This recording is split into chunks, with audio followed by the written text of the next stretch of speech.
சாத்த ஸ்ரீ சிவலிங்கேஸ்வர சுவாமிகள் அவர்கள் 12/3/2024 பூத உடலிலிருந்து பிரிந்து பிரபஞ்சத்தோடு ஐக்கியமாகி மேலே இருந்து நமக்கு அருள் கொடுத்து கொண்டிருக்கின்றார். அவர்களையும் இந்த நேரத்தில் நினைவு கூர்ந்து, அவர் இத்தனை ஆண்டு காலமாக இந்த மடத்தின் மூலமாக நமக்கு ஆன்மீகத்தை போதித்து ஒரு பெரிய சிஷ்ய பரம்பரையை உருவாக்கி, அந்த சிஷ்ய பரம்பரையில் வந்திருக்கக்கூடிய சிஷ்யர்கள் எல்லாம் இந்த குரு பௌர்ணிமா இந்த நாளில் தன்னுடைய குருவை பார்க்க வேண்டும், குருவுடைய ஆசீர்வாதத்தை பெற்றுக்கொள்ள வேண்டும். இதே நாள் ஆண்டவனுடைய அருள்ல 31வது ஜெயந்தி விழாவும் கூட அமைந்திருக்கிறது. எவ்வளவு பெரிய ஆச்சரியம் பாருங்க. நம்ம எல்லாம் இங்கே வந்திருக்கின்றோம், நம்முடைய குருவோட ஆசீர்வாதத்தை வாங்கணும். மேடையிலே நம்மோடு இருக்கக்கூடிய பெரியவர்கள் எல்லோரும் இருக்கின்றார்கள். 3 அற்புதமான துறவிகள், சன்னியாசிகள், சாமி பெரியவர்கள் நம்மோடு இருக்கின்றார். பெரும் மதிப்புக்குரிய RVS நிறுவனத்தை நடத்தி கொண்டிருக்கக்கூடிய ஐயா குப்புசாமி அவர்கள் நம்மோடு இருக்கின்றார். இந்த வயதிலும் கூட அவருடைய சுறுசுறுப்பை பாருங்கள். எவ்வளவு செல்வமும் சொத்தும் இருந்தாலும் கூட சமுதாயத்திற்காக பயன்பட வேண்டும் என்று நினைக்கக்கூடிய எண்ணத்தை நாம் இந்த நேரத்தில் போற்றியாக வேண்டும். மேடையிலே நம்மோடு இருக்கக்கூடிய, நான் சார்ந்திருக்கக்கூடிய கட்சியில என்னோடு இருக்கக்கூடிய அண்ணன் GK நாகராஜ் அவர்கள், அண்ணன் கோபால் சாமி அவர்கள், என்னோடு வந்திருக்கக்கூடிய எல்லா கட்சியினுடைய அன்பு தொண்டர்கள், தலைவர்கள், இந்த அற்புதமான ஆதீனத்தினுடைய ட்ரஸ்டியாக இருக்கக்கூடிய அண்ணன் கருணாகரன் அவர்கள், எங்கேயும் இல்லாத அற்புதமான பரம்பரை இந்த ஆதீனத்துல சிஷ்யர்களை மாணவர்களாக உள்ளே வந்த பிறகு சிஷ்யர்களாக மாறி அவர்களாகவே நிர்வாகம் செய்யக்கூடிய ஒரு அற்புதமான ஒரு அமைப்பை நம்முடைய சாத்த ஸ்ரீ சிவலிங்கேஸ்வர சுவாமிகள் அவர்கள் ஏற்பாடு செஞ்சுட்டு போயிருக்கிறார். இன்னைக்கு அவர்கள் எல்லாம் வளர்ந்து பெரிய மனிதர்களாக இந்த ஆதீனத்தினுடைய தூண்களாக நின்று கொண்டிருக்கக்கூடிய எல்லா அற்புதமான மனிதர்களையும் இந்த நேரத்தில் என்னுடைய நெஞ்சார்ந்த வாழ்த்துக்களை நான் தெரிவித்துக் கொள்கின்றேன். அன்பு சொந்தங்களே, போன ஆண்டு மார்ச் மாதத்துல நம்முடைய ஞானகுரு சுவாமி பூத உடலை விட்டு பிரிந்த பிறகு உங்களை போன்ற பல்லாயிரக்கணக்கான பக்தர்களை போல நானும் ஒரு பக்தனாக இந்த மடத்துக்கு வந்தேன். அப்ப நம்முடைய சாத்த ஸ்ரீ பஞ்சலிங்கேஸ்வர சுவாமிகள் அவர்கள் கிட்டத்தட்ட 12 வயதுல இந்த ஆதீனத்திற்கு ஒரு மாணவனாக வந்து வளர்ந்து ஞானகுரு அவர்கள் பொறுப்பை இவர்களுக்கு கொடுத்த பிறகு அந்த முதல் 1 வாரத்தில் அவரை சந்தித்தேன். வயது குறைவாக இருக்கிறது, 30 வயது. அப்ப நம்முடைய சுவாமி ஞானகுருக்கு பெரிய ஒரு மடத்தை எடுத்து நிர்வாகம் செய்யணும். அதுவும் சிவலிங்கேஸ்வர சுவாமிகள் அவர்கள் சாதாரணமான ஒரு அவதாரம் கிடையாது, சாதாரணமான அவதாரம் கிடையாது. எல்லா இடத்திலும் எல்லா விஷயத்தையும் எடுத்து செய்யக்கூடிய ஒரு துணிவு அந்த சாமி. எதையும் பார்த்து பயப்படாது, ஒரு மிகப்பெரிய துணிவு. எனக்கு ஞாபகம் இருக்கிறது, 2021 நான் தேர்தல் நின்ற பொழுது பிரச்சாரத்துக்காக வந்திருந்தான். அதெல்லாம் பெரிய இந்து தர்மம் நன்றாக இருக்க வேண்டும் என்பதற்காக நல்லவர்களுக்கு நான் பிரச்சாரம் செய்வேன். அவ்வளவு துணிவான ஒரு மனிதன். எல்லாவற்றையும் தாண்டி இன்னைக்கு நாம பார்க்கிறோம், புரட்சி தலைவி அம்மா அவர்கள் பசும்பொன் முத்துராமலிங்க தேவரையா அவர்களுக்கு தங்க கவசத்தை சாத்தக்கூடிய நிகழ்வு முன்னாடி இருந்து அதை நடத்தி காட்டி, அதே போல சங்ககிரி கோட்டையில கோவிலுக்கான கும்பாபிஷேகத்தை நடத்தி காட்டி அசாத்தியமான விஷயங்களை எல்லாம் சாத்தியமாக்கிய ஒரு அற்புதமான ஒரு மனிதர் அவர். அதனுடைய இடத்திற்கு, அந்த பொறுப்புக்கு நம்முடைய இளையசாமி வந்த பொழுது நான் பார்த்தேன், சாமி எப்படி சமாளிச்சு நிற்பாங்க. நாம் எல்லாம் சிஷ்யர்களாக தூணாக நின்றால் சாமி அவர்கள் மிக வேகமாக அவருடைய பணியை சிறப்பாக செய்வார்கள். இந்த நேரத்தில் உங்களை எல்லாம் நான் பாராட்ட கடமைப்பட்டிருக்கின்றேன். காரணம், சிஷ்யர்களாக சாமிஜியோடு உறுதியாக நீங்கள் நின்று இந்த மடத்தை இன்னும் வலிமைப்படுத்தி, ஆதீனத்தை இன்னும் வலிமைப்படுத்தி, சுவாமியை இன்னும் பலமாக்கி, நம்முடைய ஞானகுரு சிவலிங்கேஸ்வர சுவாமிகள் அவர்கள் வெற்றி செய்த பணியை எல்லாம் இன்று ஒரு தோளில் சுமத்தி அடுத்த கட்டம் எடுத்து செல்வதற்கு இந்த 1 ஆண்டுல சாமி அவர்கள் தயாராக இங்கே அமர்ந்து கொண்டிருக்கிறார். அதுவும் இந்த அற்புதமான குரு பௌர்ணமா விழாவில் நாம் பார்த்துக் கொண்டிருக்கிறோம். அன்பு சொந்தங்களே, குரு பௌர்ணிமா எதற்காக சிறப்பு? எதற்காக நாம் எல்லாம் இங்க வந்து நம்ம குருவை பார்க்கணும்? ஆண்டாண்டு காலமாக, குறிப்பாக இந்த ஜூலை ஆகஸ்ட் மாதத்துல வரக்கூடிய பௌர்ணமி, நமக்கு தெரியும் ஜூலை 21 நம்முடைய ஆங்கில கேலண்டர் படி சம்மர் சால்ஸ்டிஸ் என்கின்ற வார்த்தையை பயன்படுத்துறோம். அப்படி என்றால் நார்தன் ஹெமிஸ்பியர்ல, இந்தியா பகுதியிலிருந்து மேலே இருக்கக்கூடிய நார்தன் பார்ட்ல, வடக்கு பகுதியில ஜூலை 21ஆம் தேதி சூரிய வெளிச்சம் அதிகமாக இருக்கக்கூடிய ஒரு நாள், லாங்கஸ்ட் டே. நார்த் போல் போயிட்டோம் அப்படின்னா 24 மணி நேரம் சூரிய வெளிச்சம் இருக்கு. இந்த ஜூலை 21ஆம் தேதி இரவு குறைவாகவும் பகல் அதிகமாகவும் இருக்கக்கூடிய ஒரு நாள். அது இந்தியாவிற்கு ஜூலை 21ஆம் தேதி. அந்த ஜூலை 21ஆம் தேதி ஒட்டி வரக்கூடிய பௌர்ணமியை நாம் குரு பௌர்ணிமா என்று சொல்லுகின்றோம். அந்த ஜூலை 21க்கு முன்னாடி 21க்கு பக்கத்தில் இருக்கக்கூடிய பௌர்ணமி, இன்னைக்கு இருக்கக்கூடிய பௌர்ணமி நாள். இந்த நாள் இயற்கையாகவே ஒரு விசேஷமான நாள். காரணம், பூமியினுடைய அதிர்வுகள் நீங்க பார்க்க ஆரம்பிச்சீங்கன்னா ஜூலை 21க்கு பிறகு ஒரு மாற்றம் வரும். நாம் செய்யக்கூடிய விவசாயங்கள் எல்லாமே ஜூலை 21க்கு பிறகு வேறு விதமான விவசாயங்கள் செய்வோம். அதுவரைக்கும் ஒரு விவசாயம் நடக்கும், ஜூலை 21க்கு பின்னாடி நடக்கும். ஜூலை 21க்கு பிறகு காலங்கள் மாறும், சீசனல் சேஞ்ச் நடக்கும். யூரோப்ல, வட அமெரிக்கால எல்லாம் இந்த ஜூலை 21ஐ மையமாக வைத்துத்தான், குறிப்பாக இந்த பாதி பகுதி ஒரு வருடத்துல இதை மையமாக வைத்துத்தான் நம்முடைய வாழ்க்கையை நாம் வடிவமைத்திருக்கின்றோம்.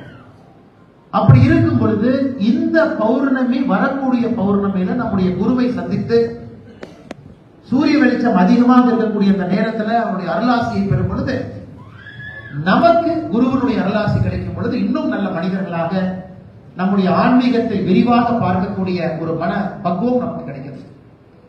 இன்னொரு ஐதீகம், இதே நேரத்தில் குரு பௌர்ணமி நேரத்தில் தான் ஆதியோகி சிவபெருமான் தன்னுடைய 7 சிஷ்யர்களை அழைத்து ஒரு பாதி மிருகம் பாதி மனிதனாக வாழ்ந்து கொண்டிருந்த நம்ம எல்லாம் முழு மனிதர்களாக, தகுதி பெற்ற மனிதர்களாக மாற்றுவதற்கு அந்த 7 ஞான குருக்களை அழைத்து அவர்களுக்கு யோக கலையை பயிற்றுவித்து, அந்த 7 ஞான குருவும் இந்த பூலோகத்தினுடைய ஒரு பகுதிக்கு சென்று அங்கிருக்கக்கூடிய மக்களுக்கெல்லாம் யோக கலையை சொல்லிக் கொடுத்து முழு மனிதர்களாக அவர்களை மாற்ற வேண்டும் என்று பணித்த நாளும் குரு பௌர்ணமி.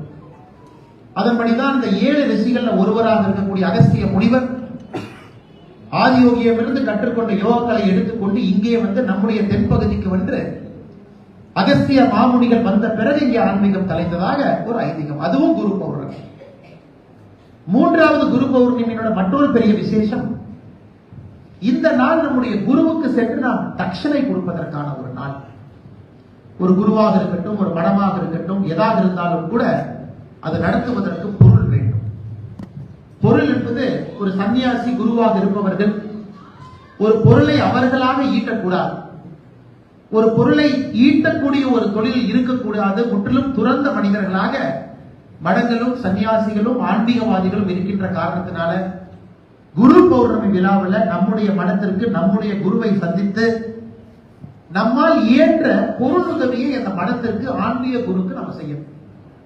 நாம் அப்படி செய்யும் பொழுது அந்த மடத்தை நடத்துவதற்கு, அந்த ஆன்மீக குருக்கள் மனதில் வைத்திருக்கக்கூடிய வேலையெல்லாம் செய்து முடிப்பதற்கு சிஷ்யர்களாக நாம் நம்முடைய உழைப்பையும் நம்முடைய செல்வத்தையும் ஒரு குருவுக்கு கொடுக்கக்கூடிய நாள் குரு பௌர்ணமி. இவ்வளவு சிறப்பு இந்த நாளுக்கு இருக்கு. ஆனால் இன்னைக்கு நாம் எல்லோரும் சிஷ்யர்களாக இங்க வந்திருக்கின்றோம். இந்த அற்புதமான நாள் 31வது ஜெயந்தி விழாவும் கூட நம்முடைய சாத்து ஸ்ரீ பஞ்சலிங்கேஸ்வர சுவாமிகள் அவர்களுக்கு அமைந்திருக்கிறது. ஆண்டவருடைய பிராப்தம் பார்க்க இங்கேயும் இல்லாத இது அதிசயம் இங்கே நம்முடைய காமாட்சிபுரம் ஆதீனத்தில் இருக்கிறது. இங்கேயும் பார்த்தீங்கன்னா ஒரே இடத்துல 51 சக்தி பீடத்தினுடைய சுவாமிகளை பார்க்க முடியாது. நமக்கு தெரியும், சுதந்திரத்துக்கு பிறகு அகண்ட பாரதம் தனித்தனியாக பிளவுபட்டு இன்னைக்கு 51 சக்தி பீடங்களும் எல்லா பகுதியில் இருக்கு. நேபாள, டிபெட்ல, பங்களாதேஷ்ல, பாகிஸ்தான்ல, ஸ்ரீலங்கால, அதெல்லாம் ஒரே இடத்துல பார்ப்பதற்கான ஒரு வாய்ப்பு. அதுவும் நம்முடைய சாத்து ஸ்ரீ சிவலிங்கேஸ்வர சுவாமிகள் அவர்கள் 25 நாடுகளுக்கு பயணம் செய்து, இன்னைக்கு நம்ம நாகரீக உலகத்துல 10ஆம் வகுப்பு பயன்படுத்துறோம். 10வது தான் படிச்சாரு. ஆனா தன்னுடைய குரு அருளால, இறை அருளால 10க்கும் மேற்பட்ட மொழிகளை புலமையாக பேசக்கூடியவர். இந்த பகுதியில, கொங்கு பகுதியை தாண்டி எல்லா பகுதியிலும் கோமாதா பூஜை நடத்த வேண்டும் என்றால் நம்ம எல்லோரும் முதல்ல போய் எந்த சாமியை கூப்பிடலாம்னா காமாட்சிபுரம் ஆதீனம் சாமியை, சிவலிங்கேஸ்வர சாமியை கூப்பிடணும் என்று சொல்லும் அளவுக்கு நம்முடைய கிராமப்புற பகுதியெல்லாம் நுழைந்திருக்கக்கூடிய அற்புதமான ஒரு சுவாமி. இன்னைக்கு அவர் நம்மோடு இல்லை என்கின்ற கவலை ஆழ்ந்திருந்தாலும் கூட, எங்கே இருந்தாலும் அவருடைய அருளாசி நமக்கு கிடைக்கும். இந்த குரு பௌர்ணமி நாள்ல தன்னுடைய பக்தர்களை காமாட்சிபுரம் ஆதீனத்தில் இருக்கக்கூடிய பெரியவர்களுக்கு எப்பொழுதும் அருளாசி வழங்குவாங்க. 54 ஆண்டுகள் 10 மாதம் 22 நாள் இதான் அவருடைய வாழ்க்கை சரித்திரம். ஆனா தான் பூத உடலை விடுவதற்கு 7 ஆண்டுகளுக்கு முன்பே தனக்கு இருக்கின்ற இடத்தை தேர்வு பண்ணி வச்சுட்டாங்க. சாமி சொன்னாங்க, அதை போட்டோவை இதான் என்னுடைய இடம் என்று. காரணம், இன்னைக்கு நிறைய பேர் நம்முடைய சமுதாயத்துல ஜீவ சமாதியினுடைய மகிமையை நாம் முழுவதுமாக உணர்ந்து கொள்ளாமல் இருக்கின்றோம். ஜீவ சமாதி என்ன, ஜீவ சமாதியில் இருக்கக்கூடிய பவர் என்ன?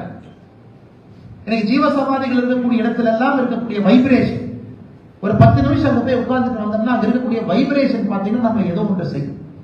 கடைசியாக பேசுவதற்கு முன்பது குரு பௌர்ணமிகா என்கின்ற காரணத்தினால எனக்கு தெரிந்த இந்த விஷயத்தையும் உங்களுடைய பாதத்திலே சமர்ப்பிக்க வேண்டும் என்பதற்காக எதையும் நான் சொல்லுகின்றேன்.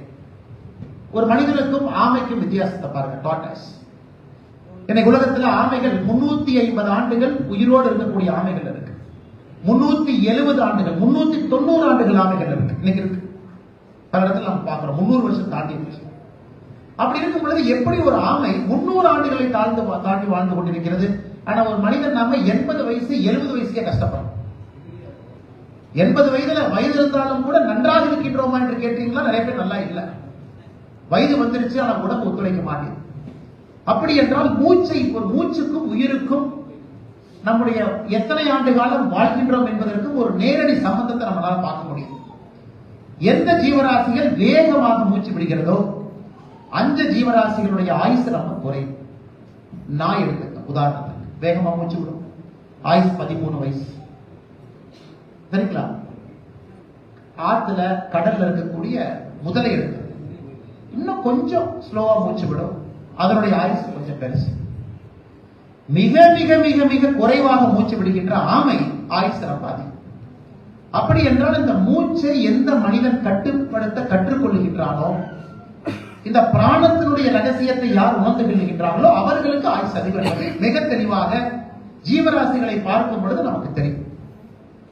இன்னைக்கு நம்முடைய ஞான குருக்கள் தான் எந்த தேதியில இந்த பூத உடலை விட்டு செல்லுகின்றோம் என்பதை முடிவு செய்து நம்முடைய சிவலிங்கேஸ்வர சுவாமிகளை போல நான் 55 ஆண்டுகளை இங்கிலீஷ் கேலண்டர் ஆண்டை எட்ட மாட்டேன் என்று சொல்லி அவர் மண்ணுக்குள்ள போன பிறகு அவருடைய இடத்தை தேர்வு செய்து நாம் இதை ஜீவ சமாதி என்று சொல்கின்றோம். அங்கே அது போன்ற மனிதர்கள் நம்மோடு இருப்பதற்கான மூச்சு மிக மிக மிக மிக மிக மிக குறைவாக மட்டும் தேவைப்படுகிறது. பூக்கள், நாம் செய்யக்கூடிய பூஜைகள், மணியின் மூலமாக வரக்கூடிய ஓசைகள், தீபாராதனை மூலமாக வரக்கூடிய வெப்பம், இது அனைத்தும் ஜீவசமாதியில் இருக்கக்கூடிய மனிதர்களுக்கு தேவையான சக்தியை, எனர்ஜியை வெளியிருந்து நாம் கொடுக்கிறோம். அப்ப ஜீவசமாதியில் இருக்கக்கூடிய சுவாமிகள் நீங்களும் நானும் ஒரு 1000 முறை 2000 முறை மூச்சு விடுறத அவர்கள் ஒரு முறை மூச்சு விட்டால் போதும், இந்த சக்தி வெளியிருந்து கிடைக்கும். அதனாலதான் நாம் பூத உடலை விட்டு பிரிந்திருக்கின்றார்கள் என்று மட்டும்தான் சொல்லுகின்றோம். ஆன்மா நம்மோடு இன்னும் பலமாக, இன்னும் வீரியமாக, இன்னும் பிரகாசமாக ஆன்மா ஜீவசமாதியாக இருக்கிறது. காரணம், அவர்களுக்கு மூச்சு உங்களுக்கும் எனக்கும் தேவைப்படுகின்ற மூச்சு அவங்களுக்கு தேவைப்படாது. அதனாலதான் மந்திராலயாவுக்கு போறோம். 600 ஆண்டுகளுக்கு முன்பு ஜீவசமாதியான சுவாமியை பார்க்கறதுக்காக கிருஷ்ணா நதி பக்கத்தில் இருக்கக்கூடிய மந்திராலயாவுக்கு போய் ராகவேந்திரா சுவாமிகளை தொட்டு வணங்கிவிட்டு வருகின்றோம். காரணம், 600 ஆண்டுகள் ஆகியிருந்தாலும் ஜீவசமாதியில் இருக்கின்ற காரணத்தினால் அவர் உயிரோடு இருக்கின்றார்கள். அந்த ஆன்மா இருக்கிறது, ஜீவசமாதியா இருக்கிறாங்க, நமக்கு அந்த வைப்ரேஷன் வருது. இதை நாம் புரிந்து கொண்டு, குறிப்பாக எங்கேயெல்லாம் நம்முடைய பெரியவர்கள் இருக்கின்றார்களோ அங்கேயெல்லாம் நம்முடைய முறையான பூஜைகள், நம்முடைய வழிபாடுகள், நாம் செலுத்தக்கூடிய பக்தி, எவ்வளவுக்கு நம்ம பக்தி செலுத்துறோமோ அந்த அளவுக்கு அது இன்னும் உயிர்ப்பாக, இன்னும் சக்தியாக அந்த பகுதி இருக்கும். அதனால் இந்த குரு பூர்ணிமா நாள்ல நம்முடைய பெரியோர்கள், தாய்மார்கள், பக்தர்கள் எல்லாம் சிவலிங்கேஸ்வர சுவாமிகளுடைய ஜீவசமாதிக்கு இன்னும் அதிகமாக நீங்க போய் முறையாக செய்யக்கூடிய பூஜைகளை மணியின் மூலமாக, ஓசையின் மூலமாக, ஒளியின் மூலமாக, நீங்க வைக்கக்கூடிய பூவினுடைய வாசத்தின் மூலமாக அந்த சக்தியை நீங்க உள்ள கொடுக்கணும். சாமியினுடைய ஆசீர்வாதம் எப்பொழுதும் நமக்கு தொடர்ந்து கொண்டிருக்கும். இறைய சுவாமிகள், ஞானகுரு பஞ்சலிங்கேஸ்வர சுவாமிகள், சாக்தஸ்ரீ அவர்கள் இன்னைக்கு ஒரு மிகப்பெரிய ஒரு ஆன்மீக மனிதராக வருவதற்கான எல்லா சாத்தியக்கூறுகளையும் காட்ட ஆரம்பிச்சிட்டாங்க. நம்ம எல்லாம் வருங்காலத்தில் நடத்தக்கூடிய ஒரு பெரிய ஆன்மீக ஒளியாக சாமிஜி அவங்க வருவாங்க என்பதில் எந்த ஒரு மாற்று கருத்தும் இல்லை. நிச்சயமாக வருவாங்க. நம்முடைய சித்தர்கள் எல்லோருக்கும் வந்து கொண்டிருக்கிறார்கள். பெரிய அருளாசி கிடைக்கும். தமிழகத்திலும் ஒரு பெரிய மாற்றம் வந்து ஆன்மீக ஆட்சி, ஆன்மீகம் சார்ந்த ஆட்சி, கோவிலை சார்ந்த ஆட்சி. எந்த கட்சியானாலும் இருக்கட்டும் ஐயா, நம்ம கேட்ட யாருக்காக ஆன்மீகத்தை சார்ந்து கோவிலுக்கு மரியாதை கொடுத்து ஞான குருக்களுக்கு குருமார். நான் பாருங்க, நாம் சொல்லுவோம் நம்முடைய காலத்தில் ஒரு சன்னியாசி முற்றிலும் துறந்து விட்டு இந்த ஆடையை ஒரு சன்னியாசி அணிந்திருக்கிறார்னா ராஜாவாக இருந்தாலும் சன்னியாசிக்கு முன்னாடி தரையில தான் உட்கார. அது இயற்கையினுடைய நியதி. நம்முடைய இந்த பாரத மண்ணினுடைய அது ஒரு ரகசியம். ராஜாவாக இருந்தாலும், என்னைக்கு இந்த நாட்டில் ராஜாவாக இருந்தால், அது முதலமைச்சராக இருந்தாலும் யாராக இருந்தால், ஒரு சன்னியாசியாக இருக்கும் பொழுது பாதத்திலே உட்கார ஆரம்பிக்கின்றார்களோ அன்னைக்கு உண்மையான ஆன்மீக ஆட்சி வந்துவிட்டது என்பதற்கான அறிவோடு நிச்சயமாக அது நடக்கும் என்கிற நம்பிக்கையோடு இங்க வந்திருக்கக்கூடிய எல்லா பெரியவர்களுக்கு மற்றும் ஒரு முறை என்னுடைய சிறப்பார்ந்த வணக்கங்களை தெரிவித்து, சாக்த ஸ்ரீ பஞ்சலிங்கேஸ்வர சுவாமிகள் அவருடைய 31வது ஜெயந்தி விழா இந்த குரு பௌர்ணிமால உங்களோடு சேர்ந்து பக்தனாக இங்கே வந்து அவருடைய ஆசீர்வாதத்தை பெற்றுக்கொண்டு நல்ல ஒரு தமிழகத்தை, நல்ல ஒரு பாரதத்தை, சனாதன தர்மத்தை காப்பதற்கு உங்களோடு சேர்ந்து நானும் உறுதி பூண்டு இங்கிருந்து செல்லுகின்றேன் என்று சொல்லி வாய்ப்பு கொடுத்த எல்லா நல்ல உள்ளங்களுக்கும் என்னுடைய நெஞ்சார்ந்த நன்றிகளை வணக்கங்களை தெரிவித்துக் கொள்கின்றேன். நன்றி வணக்கம்.